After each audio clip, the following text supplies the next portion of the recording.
Hello, welcome back. I'm trying to steal a map to Moonshine Camp and destroy them.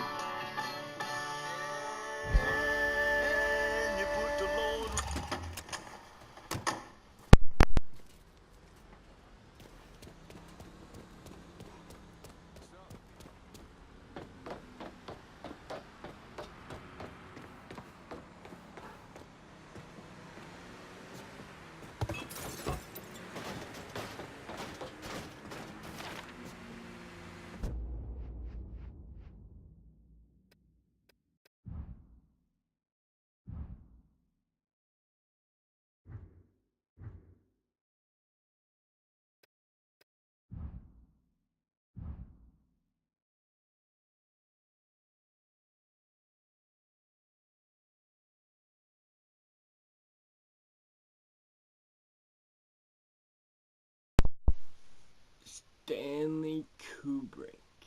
Never heard of the guy. Candid conversation with the pioneering creator of 2001 Space Odyssey. Doctor Strange.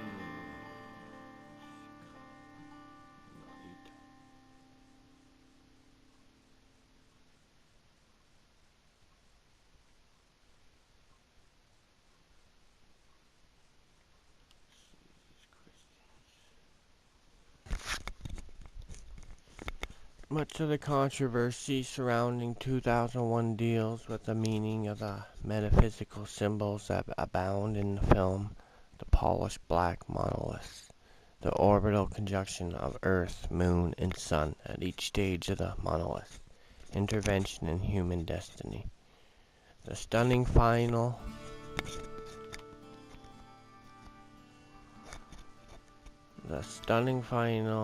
kaleidoscopic maelstrom of time and space that engulfs the surviving astronaut and sets the stage for his rebirth as a star child, drifting toward Earth in a translucent placenta.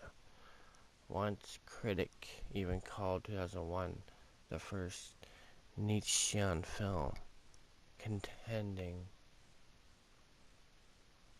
that its essential theme is Nietzsche's concept of man's evolution from ape to human to Superman. What was the metaphysical message of 2001?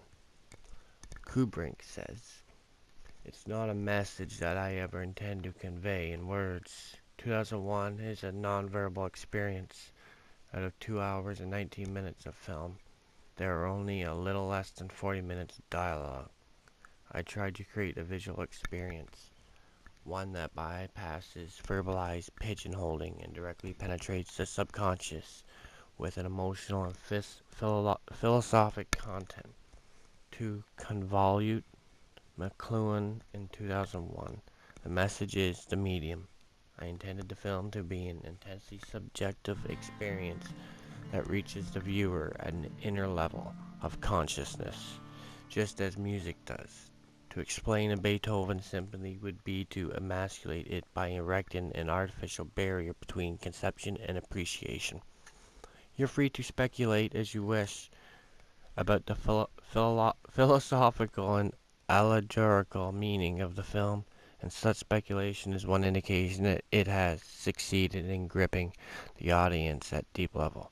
But I don't want to spell out a verbal roadmap for 2001 that every viewer will feel obligated to pursue or else fear he's missed the point. I think that if 2001 succeeds at all, it is in reaching a wide spectrum of people who would not often give a thought to man's destiny, his role in the cosmos, and his relationship to higher forms of life. But even in the case of someone who is highly intelligent, certain ideas found in 2001 would, if presented as abstractions, all rather lifelessly and be automatically assigned to pat intellectual categories, experience in a moving visual and emotional context. However, they can resonate within the deepest fibers of one's being. Without laying out a philosophical roadmap for the viewer, can you tell us your own interpretation of the meaning of the film? No, for the reasons I've already given. How much would we appreciate La Gioconda today if Leonardo had written at the bottom of the canvas, "This lady is smiling, slightly because she has rotten teeth, or because she's hiding a secret from her lover." It would shut off the viewer's appreciation and shackle him to a reality other than his own. I don't want that to happen in 2001. Arthur Clarke has said of the film, "If anyone understands it on the first viewing, we failed in our intention. Why should a viewer have to see a film twice to get its message?" I don't agree with that statement of Arthur's. I believe he made it factiously. The very nature of the visual experience in 2001 is to give the viewer an instantaneous, visceral reaction that does not and should not require further amplification. Just speaking generally. However, I would say that there are elements in any good film that would increase the viewer's interest and appreciation on a second viewing. The momentum of a movie often prevents every stimulating detail or nuance from having a full impact the first time it's seen. I'll just go to the last question and see how they sign it off.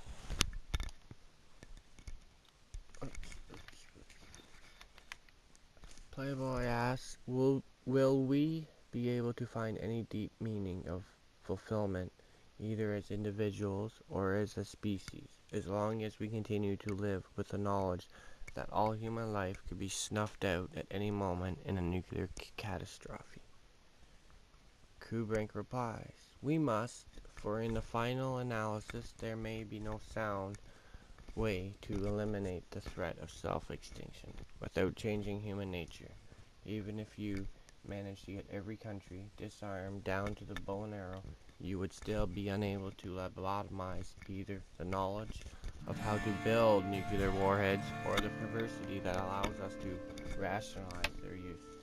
Given these two categorical imperatives in a disarmed world, the first country to amass even a few weapons would have a great incentive to use them quickly. So an argument might be made that there is a greater chance for some use of nuclear weapons in a totally disarmed world, though less chance of global extinction, while in a world armed to the teeth, you have less chance for some use, but a great chance of extinction if they're used. If you try to remove yourself from an earthly perspective and look at this tragic paradox with the detachment of an extraterrestrial, the whole thing is totally irrational. Man now has the power in one mad, incandescent moment, as you point out, to exterminate the entire species. Our own generation could be the last on Earth. One miscalculation and all the achievements of history could vanish in a mushroom cloud. One misstep and all of man's aspirations and strivings over the millennia could be terminated. One short circuit in a computer, one lunatic in a command structure, and we could negate the heritage of the billions who have died since the dawn of man and abort the promise of the billions yet unborn, the ultimate genocide. What an irony that the discovery of nuclear power, with its potential for annihilation, also constitutes the first tottering step into the universe that must be taken by all intelligent worlds. Unhappily, the infant mortality rate among emerging civilizations in the cosmos may be very high. Not that it will matter except to us. The destruction of this planet would have no significance on a cosmic scale. To an observer in the Andromeda Nebula, the sign of our extinction would be no more than a match flaring for a second in the heavens. And if that match does blaze in the darkness, there will be none to mourn a race that used the power that could have lit a beacon in the stars to light its funeral pyre. The choice is ours.